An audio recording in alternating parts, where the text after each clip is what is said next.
Hello.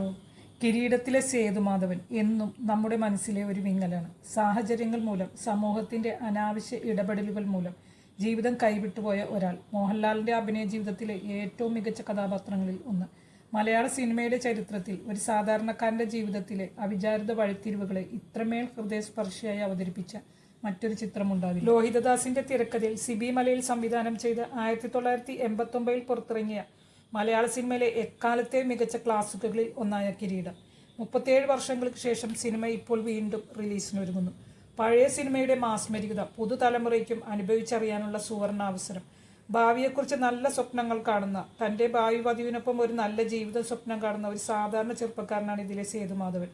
നായകനെന്നാൽ സകലരെയും അടിച്ചു വീഴ്ത്തുന്ന ആളല്ലെന്നും സാഹചര്യങ്ങൾക്ക് മുന്നിൽ തോറ്റുപോകുന്നവനും നായകനാകാമെന്നും 37 വർഷങ്ങൾക്ക് മുമ്പ് ഈ സിനിമയിലൂടെ ലോഹിതദാസ് തെളിയിച്ചു.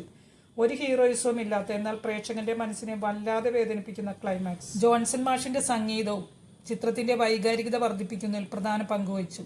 ഒരച്ഛനും മകനും തമ്മിലുള്ള ബന്ധം വളരെ മനോഹരമായി സിനിമയിൽ കാണിച്ചിരിക്കുന്നു. എന്നാൽ മകന്റെ ചെയ്തികളിൽ മനം തൊന്ത് സമൂഹത്തിനു മുമ്പിൽ നിസ്സഹായനാകേണ്ടി വന്ന അച്ഛനെയും നമുക്ക് കാണാം.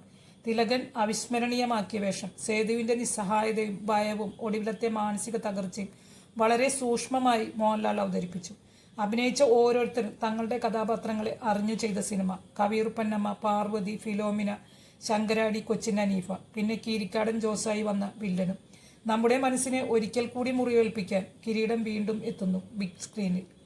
വീഡിയോ കണ്ടതിൽ ഒരുപാട് സന്തോഷം. എൻ്റെ വീഡിയോയെക്കുറിച്ചുള്ള നിങ്ങളുടെ അഭിപ്രായങ്ങൾ കമൻറ്റ് ചെയ്യുമല്ലോ. വീഡിയോ ഇഷ്ടമായാൽ ലൈക്ക് ചെയ്യാനും ഹൈപ്പ് ചെയ്യാനും മറക്കരുത്.